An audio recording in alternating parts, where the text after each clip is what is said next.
오늘은 우리나라 인구에 관한 화두로 말씀을 시작하려고 합니다. 2020년 하면 우리가 코로나가 모든 사회적인 이슈를 블랙홀처럼 빨아들였죠.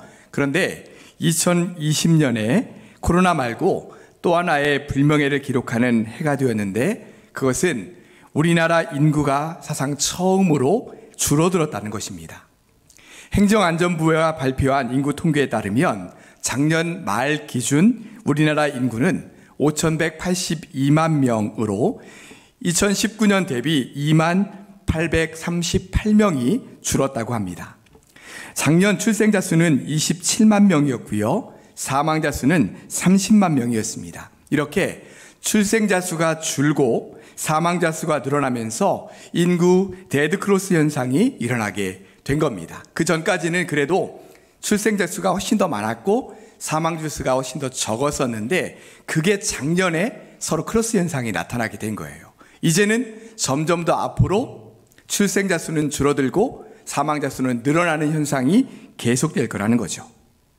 이러한 인구 감쇄 추세가 앞으로는 더 가팔라질 거라고 합니다.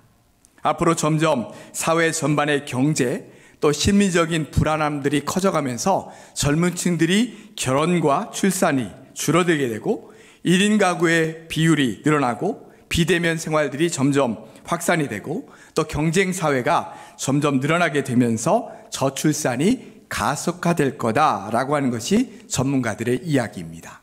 그래서 우리나라 인구가 2040년에는 5천만 명으로 떨어지고요, 2060년에는 4,200만 명으로 떨어져서 점점 인구가 줄어들 거다. 그래서 심지어는 인구 절벽 시대를 맞이했다라고 하는 말까지 들려오고 있습니다. 뿐만 아니라 우리나라 인구 고령화가 점점 심해지고 있죠. 우리나라 인구 구조를 보면 안정적인 이렇게 삼각형 형태가 아니라 이제는 점점 역삼각형 형태가 나타나고 있습니다. 쉽게 말하면 앞으로 노인 인구는 점점 늘어나고 어린이나 청장년의 인구는 점점 줄어들게 될 거다라고 하는 말입니다. 아니, 주일 낮예배 이 예배 시간에 왜 우리나라 인구에 관한 이야기를 이렇게 하시나라고 하실 수 있겠는데요, 그만큼 우리의 다음 세대가 더 중요해졌다라고 하는 말씀을 드리려고 하는 것입니다. 이런 인구 감소 시대에 우리 한국교회의 미래와 우리 교회의 미래가 이들 다음 세대에 달려있다라고 하는 것이죠.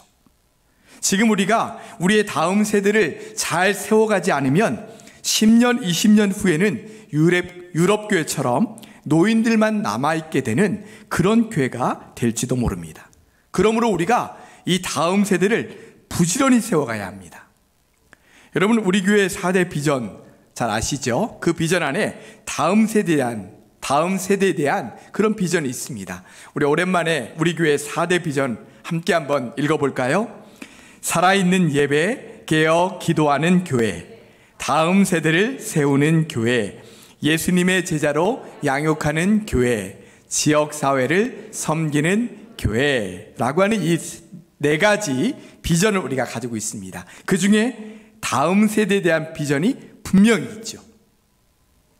우리 교회는 지금 다음 세대를 세우는 일을 열심히 해나가고 있습니다. 유아 유치부부터 청년부까지 생동감 있게 서가고 있어요.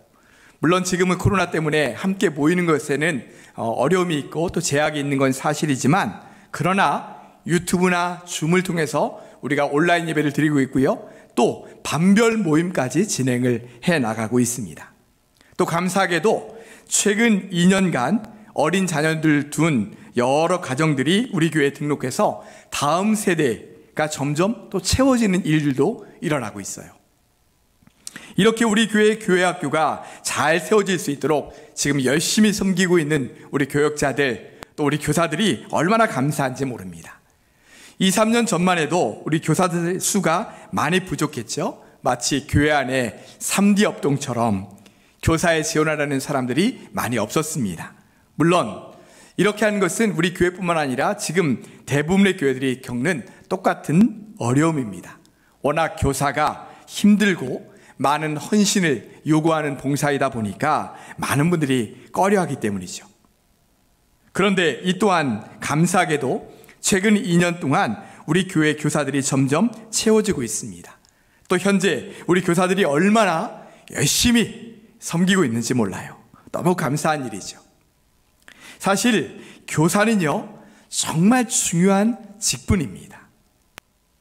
한 소년이 농부인 아버지를 따라 농부가 되려고 하는 마음을 가졌습니다. 그런데 어느 날 마을에 있는 농기구들을 이렇게 다 고치는 엔지니어를 보고는 엔지니어도 되고 싶다, 이런 마음이 들었어요. 그 후에 변호사 사무실에 가서 변호사가 하는 일을 보고는 또 변호사가 되고 싶은 마음도 들었어요. 어머니가 아파 병원에 갔을 때 어머니를 치료하는 의사를 보고는 또 의사도 되고 싶고요. 또 교회에서 예배드리면서 설교하시는 또 목사님을 보고는 또 목사도 되고 싶다, 이런 마음이 들었어요. 그래서 소년이 하나님께 기도했습니다. 하나님, 저 이것도 되고 싶고요, 저것도 되고 싶고요, 되고 싶은 게 너무 많은데 과연 무엇이 되면 좋을까요? 기도하는 중에 음성이 들려왔어요. 너 진짜 모든 것이 다 되고 싶은 거냐? 소년이 대답했어요. 네, 이것도 되고 싶고 저것도 되고 싶어요. 다시 음성이 들려왔습니다. 그래, 모든 것을 다 될 수는 없지.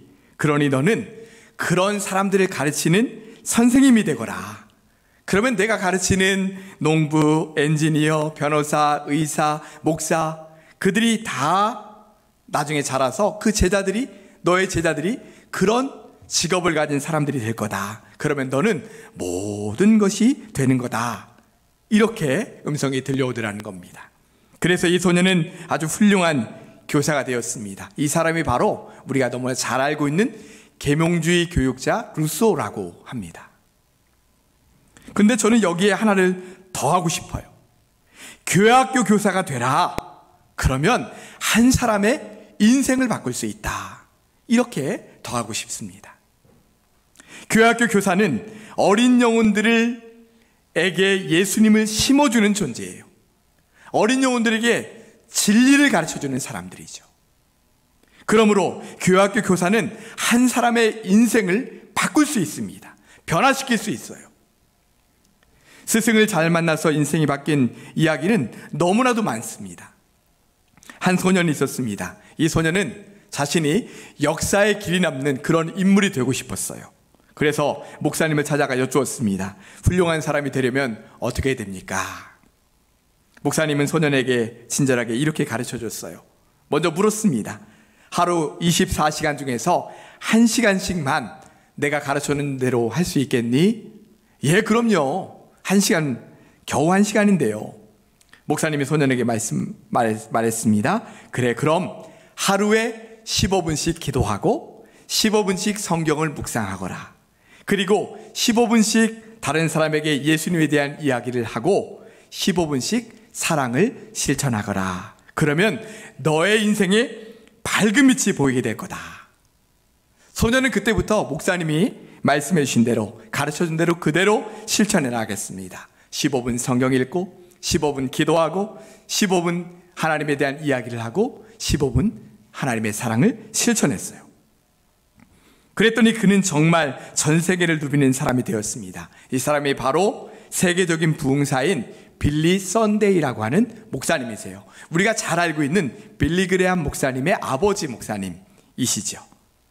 청소년기에 훌륭한 스승을 만나 가르침을 받고 그대로 살았더니 전 세계에 영향력을 미치는 아주 훌륭한 사람으로 성장하게 되었다는 것입니다.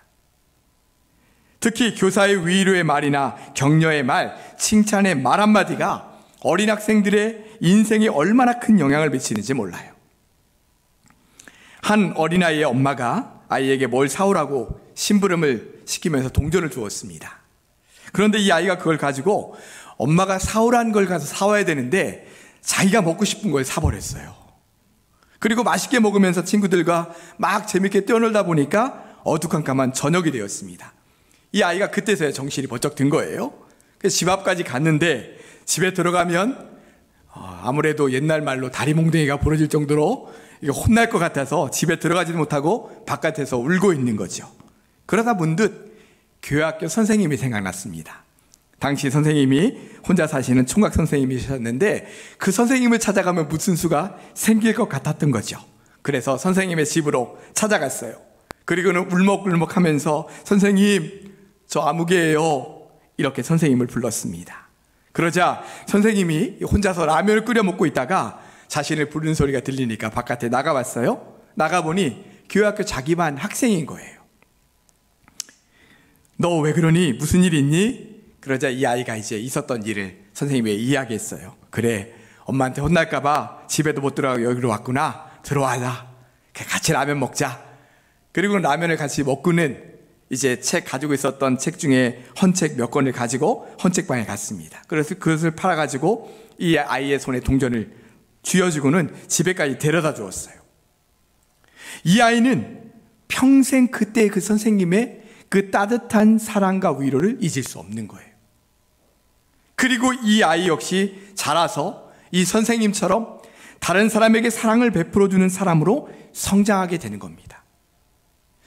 선생님으로서 아이에게 베풀어준 그 작은 사랑, 작은 호의 하나가 그 아이에게는 굉장히 큰 것으로 받아들여질 수 있죠. 그리고 그 아이의 인생에 큰 영향을 미칠 수 있습니다. 그래서 서양에서는 스승과 성직자와 아버지를 동일한 단어, father라고 하는 단어로 쓰죠. father, 우리가 흔히 아버지라고 하는 단어를 선생님, 스승, 성직자, 아버지, 그분을 father라고 부른다는 거예요. 그 정도로 선생님들은 아이에게 큰 영향을 미치는 존재입니다. 신약 성경 복음서 말씀을 읽다 보면 예수님이 얼마나 좋은 스승, 교사인지를 알게 됩니다. 예수님께서 공생의 기간 동안 하셨던 사역이 무엇이었나요? 여러 차례 말씀드렸는데요. 가르치시고 전파하시고 고치시는 사역을 감당하셨습니다. 회당에 다니시면서 말씀을 가르치시고요. 천국 복음을 전파하시고 병과 약한 곳들을 고쳐주시는 그런 사역을 감당하셨습니다. 예수님의 가르침을 듣는 사람마다 귀가 열리고 회개하면서 주께로 돌아오는 사람들이 많았어요. 그만큼 예수님의 가르침, 말씀은 사람들의 마음을 움직일 정도로 권세가 있었다는 것이죠. 또한 예수님은 12명의 제자들을 부르시고 3년 동안 그들과 함께 생활하시면서 그들을 가르치셨습니다. 이 제자들은 예수님의 말씀을 가장 가까이에서 들을 수 있었고 이해가 되지 않을 때는 사람들이 다 돌아가고 난 후에 예수님, 낮에 하셨던 말씀 그 의미가 뭐예요? 이렇게 여쭤보곤 했죠. 그러면서 제자들은 예수님의 그 말씀을 또한 예수님의 인격을 배우며 닮아갔습니다. 이런 모든 것이 스승 되신 예수님에게 제자들이 보여주고 받을 수 있었던, 가르침 받을 수 있었던 것입니다. 그래서 나중에 예수님이 승천하신 후에는 제자들이 본격적으로 하나님 나라 사역을 감당할 때에 예수님께 보고 배웠던 것들을 그대로 그들의 삶으로 가르치고 선포할 수 있었던 것입니다. 이 시간 예수님의 모습 속에서 우리가 좋은 교사가 될 수 있는 몇 가지 방법을 한번 찾아보도록 하겠습니다. 첫째로, 예수님은 한 영혼을 소홀히 하시지 않고 그 영혼에 최선을 다해 섬기셨습니다. 예수님을 찾아오는 수많은 사람들이 있었어요. 어떤 때는 너무 많아서 그 인파로 막 이렇게 둘러싸일 정도였습니다. 예수님은 그 많은 무리들에게 말씀을 전하기도 하시고 병을 고쳐주시기도 하셨죠. 그런데 그러면서도 한 영혼을 놓치지 않으셨습니다. 예수님께서 삭개오를 만나시는 장면이 그것을 잘 보여줘요. 삭개오는 세리였습니다. 모든 사람들이 가까이 하기 싫어하는 죄인이었어요. 그런데 예수님은 그 삭개오의 집에 가셔서 그날 머무시겠다는 거예요. 아니, 그 시간에 더 많은 사람들을 만나면 그 사람들에게 더 많은 말씀을 전하실 수 있을 텐데요 라고 할 텐데도 예수님은 웬일인지 그 삭개오 한 사람을 위해서 그 집에 가시겠다는 거예요. 왜 그러셨을까? 그 한 사람의 영혼을 구원하시기 위한 거죠. 예수님께서 들려주신 비유 중에 잃어버린 양의 비유가 있습니다. 어떤 목자에게 100마리의 양이 있었습니다. 그런데 그 중에 한 마리를 잃어버렸어요. 그때 목자가 어떻게 했습니까? 그 한 마리의 양을 찾아 나서죠. 예수님께서 말씀하시기를 그 잃어버린 양을 찾아내기까지 찾아다니지 않겠느냐, 이렇게 말씀하시면서 덧붙여 말씀하시기를 죄인 한 사람이 회개하면 하늘에서는 회개할 것 없는 의인 99으로 말미암아 기뻐하는 것보다 더하리라, 이렇게 말씀하셨어요. 예수님이 그 한 영혼을 얼마나 귀하게 여기시는지를 알 수 있는 말씀이죠. 우리 교사들이 어린 영혼들을 가르치며 돌볼 때 바로 이 마음을 가져야 합니다. 지금 내 앞에 있는 아이, 나에게 맡겨진 영혼은 하나님께서 나에게 맡겨주신 영혼이에요. 내가 이 아이 너에게 맡긴다. 이 소중한 영혼 너에게 맡긴다. 이렇게 맡겨주신 영혼이에요. 내가 그 아이를 소중히 여기고 온 마음을 다해 돌보면 나의 돌봄을 통해 그 아이가 하나님을 만나게 되고 새로운 사람으로 변화되는 것입니다. 그러므로 우리는 한 영혼에 집중해야 돼요. 20세기 일본의 성자라고 불리는 가가오 도요코라는 분이 있었습니다. 그분은 일본의 한 정치인의 아들로 태어났어요. 그러나 그의 어머니는 기생이었습니다. 아버지가 그를 거두어 키우긴 했지만 늘 배다른 이 정실, 이 어머니의 형제들로부터 미움과 조롱을 늘 받으며 살았어요. 그런데도 이는 꿋꿋하게 살았고요. 나중에는 신앙생활을 하게 되고 신학교에 진학을 하게 되었습니다. 목회자가 되기로 결심을 한 거죠. 그러던 어느 날 심한 기침을 하면서 이렇게 울컥 치밀어 오는 것이 있어서 손에 받아보니 시컬만 피인 거예요. 폐병에 걸린 거죠. 당시에는 불치병으로 여겨졌던 이 폐병에 걸리고 만 겁니다. 그렇게 폐병에 걸리고 나니 이 신학교에서도 더 이상 나오면 안 되겠습니다 라는 말을 듣고요, 교회에서까지 나오지 말라는 말을 듣게 돼요. 이렇게 교회와 신학교에서조차 쫓겨나서 혼자가 된 가가오 도요코는 운명을 저주하며 자살을 결심합니다. 그런 그에게 우연히 누군가가 저 북쪽 지방에 가면 나가노라고 하는 목사님이 계신데 그분을 한번 만나보면 좋겠다라고 하는 이야기를 해줘요. 그는 물어서 나가노 목사님을 찾아갔습니다. 그러나 이 나가노 목사님이라는 분은 5년 동안 단 한 사람의 교인도 없는 불모지에서 아내와 어린 자녀들만을 데리고 목회하시던 그런 목사님이셨어요. 가가오 도요코 이 목사님은 이 나가노 도요코가 나가노 목사님의 교회에 찾아간 것은 마침 수요일이었습니다. 허름한 천막 그 거적을 이렇게 들치고 안에 들어서는 순간 이 그는 나가노 목사님이 5년 동안 목회하면서 처음으로 그 교회를 방문한 사람이 되었습니다. 예배를 마치고 나가노 목사님은 가가오 도요코에게 극진히 식사를 대접했어요. 그런데 그 식사하는 자리에서 이 가가오 도요코가 기침을 하다가 피를 토하고 말아요. 자신의 폐병이 드러난 거죠. 그 순간 가가오는 이제 모든 것이 끝났구나. 왜냐하면 지금까지 자신이 폐병 환자인 것을 아는 순간 다 내쫓았으니까요. 그런데 이 나가노 목사님은 자포자기한 채 뛰쳐나가려고 하는 이 가가오를 붙잡아 안치고는 말없이 그가 토한 피를 닦아내고 그에게 새로운 밥상을 다시 차려내온 겁니다. 가가오 도요코는 이 일을 계기로 자살하려던 마음을 버리고 새로운 삶의 소망을 보게 되었어요. 그리고 점점 병도 치유받게 됩니다. 그 후 가가오 도요코는 빈민굴로 돌아갔습니다. 그리고 거기서 빈민들과 함께 생활하면서 그들에게 복음을 전했어요. 자신이 입고 있었던 옷까지 다 벗어서 그들에게 벗어주면서 간절히 복음을 전했고, 이런 사역이 10년, 20년 계속되면서 나중에는 일본의 성자다라고 불릴 정도로 이 사람이 아주 훌륭한 사람이 되었습니다. 가가오 도요코는 늘 자신의 스승 나가노 목사님을 기억했습니다. 여러분, 나가노 목사님이 한 일이라고는 이 한 사람에게 최선을 다하며 그를 온전히 섬겼던 거예요.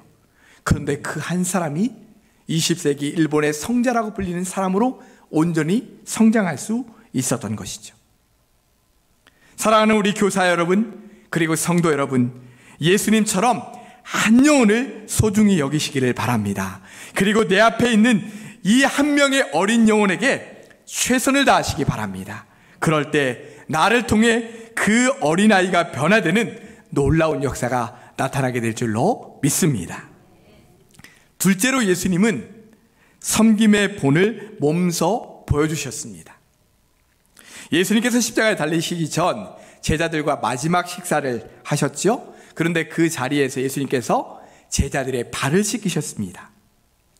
제자들 한 사람 한 사람 발을 씻기고 이제는 베드로의 차례가 되었을 때 베드로가 당황하면서 말해요. 예수님, 왜 이러십니까? 제 발은 씻기실 수 없습니다. 그러자 예수님께서는 그러면 너와 나는 아무런 상관이 없다 라고 하시면서 베드로의 발도 씻겨주셨어요. 모든 제자들의 발을 다 씻기신 후에 예수님께서 이렇게 말씀하셨습니다. 내가 선생이 되어 너희 발을 씻어주었으니 너희도 서로의 발을 씻어주어라. 이처럼 예수님은 말씀으로만 가르치신 것이 아니라요, 손소 그것을 실천하심으로 본을 보이셨어요. 아주 좋은 가르침의 예죠. 어느 날 한 어머니가 아이의 손을 잡고 아주 유명하다는 소문난 스승을 찾아갔습니다. 그 스승의 가르침을 받은 제자들은 다 이렇게 변화된다 라고 할 정도로 아주 유능한 그런 스승이었어요. 찾아가서 이렇게 말했습니다. 선생님, 이 아이가 단 것을 너무 좋아해서 큰일입니다. 선생님이 좀 고쳐주세요. 그 말을 듣는 스승은 이 어머니에게 일주일 후에 다시 오라고 말했습니다. 이 어머니는 영문도 모른 채 일주일 후에 다시 찾아갔고 이 스승이 그 아이에게 가르침을 주자 며칠도 지나지 않아 이 아이가 단 것을 좋아하는 버릇이 싹 고쳐졌어요. 이 어머니가 다시 스승을 찾아가서 선생님 감사합니다. 그런데 아니 첫날 그냥 말씀해 주시고 가르쳐 주시지 왜 일주일 후에 오라고 하셨습니까? 이렇게 물었어요. 그러자 스승이 대답했습니다. 사실은 저도 단 것을 좋아하는 편이거든요. 그런 제가 어떻게 그 아이에게 단 것을 먹지 말라라고 가르칠 수 있겠습니까? 라고 말했다는 겁니다. 스승은 말로 가르치는 것이 아니라 행함으로 나의 삶과 신앙의 본으로 가르치는 거예요. 제자는 스승이 간 길을 그대로 따라가는 것이 제자입니다. 자녀는 부모가 걸어간 길을 그대로 따라가는 것이 부모예요. 우리가 깜짝깜짝 놀랄 때가 있지 않습니까? 그 아이의 모습에서 나의 모습, 나의 부족한 모습이 나타날 때 얼마나 깜짝 놀래요. 내가 살아간 길, 내가 걸어간 길을 그대로 자녀들도 따라가는 거예요. 사랑하는 교사 여러분, 그리고 성도 여러분, 우리의 어린 영혼들과 자녀들에게 좋은 삶의 본, 신앙의 본을 보여주시기 바랍니다. 그러면 그들도 우리를 본받아 온전한 하나님의 사람으로 살아가게 될 줄로 믿습니다. 셋째로, 예수님은 기도하면서 하나님께서 주신 능력으로 사명을 감당했습니다. 예수님은 공생의 기간 동안 그렇게 바쁘게 사역하시면서도 하나님께 나아가 기도하는 일을 절대로 쉬지 않으셨어요. 예수님은 이렇게 기도하시면서 하나님께로부터 담대함과 능력을 받아 사역하셨던 거죠. 여러분, 영혼을 돌보는 이 귀한 일을 내 힘과 능력으로 감당할 수 있겠습니까? 만약 내 힘과 내 능력으로만 한다면 맹인이 맹인을 인도하는 결과가 되고 말 겁니다. 그러므로 교사는 예수님처럼 늘 기도하면서 하나님께서 주시는 힘과 능력으로 어린 영혼들을 돌보고 그들을 가르치고 그들을 생명의 길로 인도하는 일을 감당해야 됩니다. 자, 오늘 말씀을 한번 보겠습니다. 오늘 말씀을 보시면 교사라고 하는 직분이 성령의 은사임을 알게 돼요. 예수님께서 각 사람의 은사에 따라 직분을 맡겨주셨다는 것입니다. 자, 은사에 따른 직분이 어떤 것들이 있는지 우리 본문 11절 말씀을 다 같이 한 음성으로 읽어보겠습니다.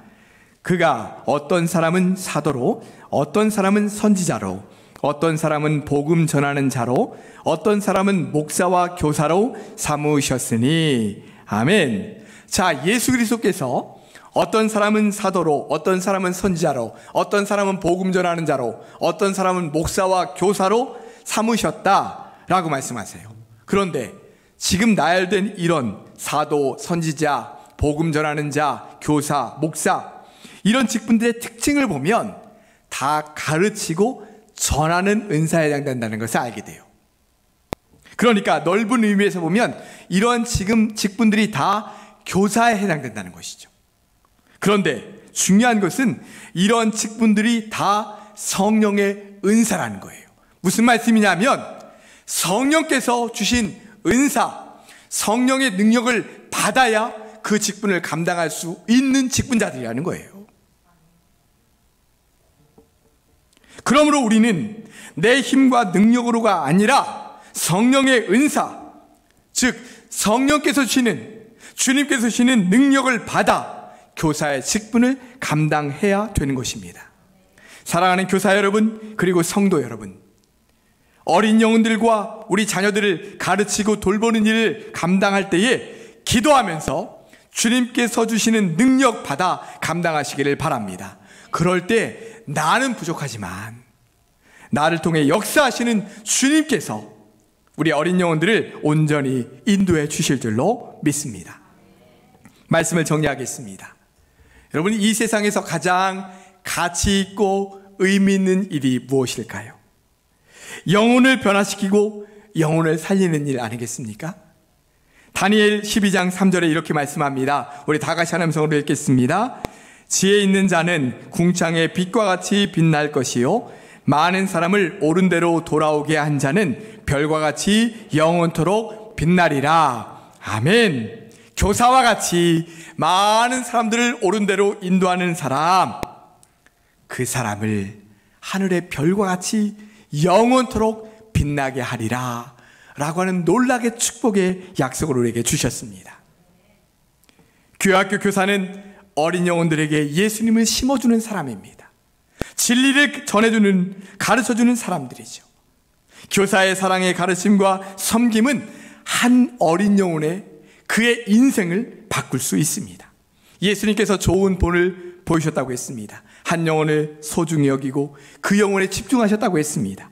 말로 가르치는 것이 아니라 행함으로, 본으로 보이셨다고 했습니다. 특별히 기도하면서 하나님께로부터 능력받아 감당하셨다고 했습니다.